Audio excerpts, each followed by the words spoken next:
It has been 21 months to the day that we have been in maximum telework status at NIST. For many of us, that means 640 days of teleworking from our houses, or at least somewhere away from campus. 15,360 hours of us interacting with coworkers virtually. And during these 21 months, we have all learned quite a bit about technology and how it can serve us as we telework. But to me, none of the new technology that I've used is more ubiquitous than the video conferencing platform. You know what I'm talking about. We're using one right now. Video conferencing has become the go-to for any and all meetings, seminars, and virtual conferences.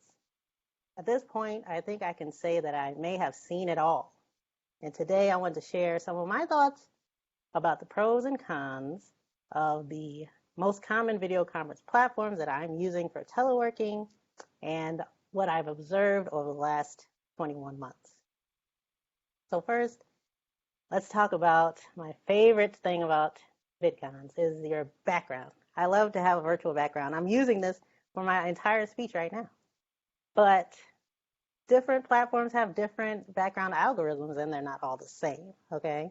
And here I show different backgrounds from different video conferencing platforms. I'm not going to tell you which one is which. I will reveal that in the coming slides. But as you can see, they're not all the same. I hold up my fingers because sometimes, it doesn't catch my fingers. And sometimes I have my hair out. Now I have naturally curly hair, and sometimes the algorithms don't like that. They like to smooth it out. As you can see here, it looks kind of like a helmet going on here, like what's going on here and here as well. Where are the curls? Some of them do quite well. So I'm going to get into that more in the coming slides. First, let's go ahead and talk about blue jeans. Now, I'm not going to go through every single pro and con because if I did, the speech would be twice as long. But I'm going to talk about my favorite pro and my worst con for each one. For blue jeans, it has a lot going for it. We're using it for our meetings because the recording is easy and it works well. But one of my favorite pros of blue jeans is the chat function and the use of separate direct messages. You can direct message someone separately from the general chat. It's easy. You can see the conversation going on with each person individually versus the general chat, which sometimes in other platforms can get mixed up with, the full chat with everyone. And there's no risk of you accidentally messaging someone you weren't supposed to be messaging. Very good.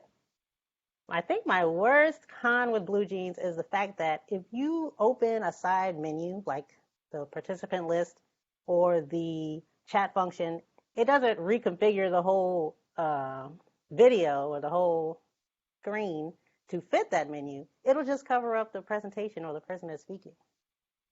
It can be improved.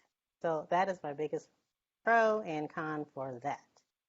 Moving on to Google Meet. Google Meet is wonderful. It comes with your Google account. If you have a NIST Google account, you can use Google Meet to schedule meetings. Very easy. You can use it in browser. No issue there. My biggest pro with Google Meet is the fact that you can see who's in the call and adjust your settings before you join. Let's say, you're clicking on the link and you want to log in early, but maybe there's one person in there. You don't really want to make small talk. Maybe you'll wait until a couple more people are in there. Perfect. Google Meet is the platform for you. The biggest con with Google Meet is you can't direct message people. It has a lot of features, but that feature is not yet included. So if you're trying to have a side conversation in your virtual meeting, sorry, you can't do it in Google Meet.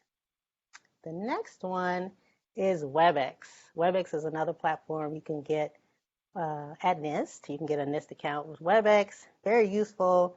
Lots of features going on. I think the biggest pro is the fact that it has a lot of features you would like to have in like maybe a seminar or like a group meeting with breakout rooms and polls, and you can even share files directly with participants. So those are some nice features of Webex. The biggest con for me for WebEx is the entry tone. If the host of the WebEx meeting does not disable the entry tone when they set up the meeting, then every time someone enters the meeting, you will hear an entry tone. There's no need. I don't need to hear 20 entry tones every time I join a WebEx meeting. And there's a tone for people when they leave. Terrible. So those are my biggest pro and con for WebEx. Moving on to Teams. Microsoft Teams is the platform people are pushing on us every day. I don't know why. It's a platform I don't use that often, and maybe I'm biased, but it's just, it's unnecessary. Now, a pro is something I saw in a commercial is a together mode, is where you have all the participants, little outlines, and they're seated in a stadium style, and they look like they're together. Now, I have not found this mode in my versions of Teams, but if I ever find it, I think that'll be a very fun feature to try out. My con of Teams is that it doesn't seem to be very good for, outside of organization meetings. It's more for teams. It's more for your team. Your internal team is not best for maybe hosting a seminar or big meeting with people from outside of NIST. Now, last but not least, we go on to Zoom, the Google of video conferencing platforms. Zoom was recently reauthorized for use in NIST, so you can sign up for a NIST government Zoom account, which is great. And then, everybody uses NIST. Your grandmother uses NIST. Your aunt, your little cousin, they all use Zoom. So it's very easy to use. My favorite aspect of Zoom, I would say, is the direct messaging isn't separate like BlueJeans, but it is highlighted. And when someone direct messages you, the reply to is automatically changed to that person. So if you, type a response, it'll go to that person. So there's less likely chance of you messaging the wrong people or everyone with a secret message. My con of Zoom is Zoom bombing. And if you have never experienced Zoom bombing, count yourself very lucky. It's a terrible thing. And while it is not as prominent as it was in the beginning of the pandemic, just be aware of unsecure Zoom links. Someone can come in there and start doing all kinds of crazy things. Now, I have talked about all of these video conferencing platforms, and of course you want to know, what is the conclusion?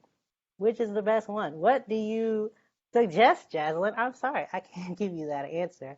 I have spent months thinking about this. I have so many other points that I want to make, and even new features that I want to see in these conferencing platforms. And they're getting better. As you can see in the slides, there have been issues that have been resolved over the last 21 months, but the choice of the platform that you want to use is ultimately up to you.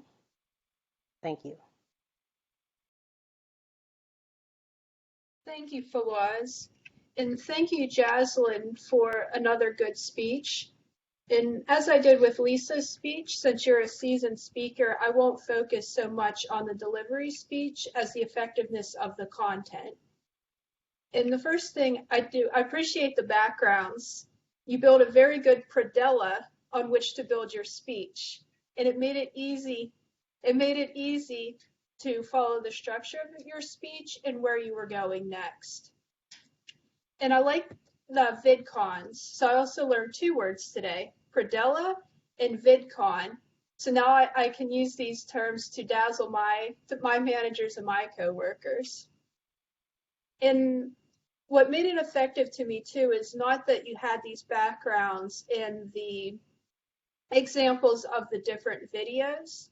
You broke the backgrounds from the different videos, you broke it down part by part by part, which for someone like me that has a very analytical mind, it's like, okay, here's what's good about BlueJeans, Webex, Teams.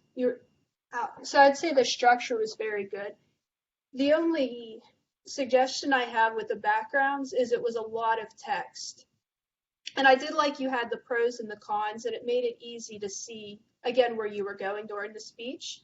But it was those lists of words kind of behind your head and to each side of your ears. And my eyes kept looking towards those words instead of your eyes and your face.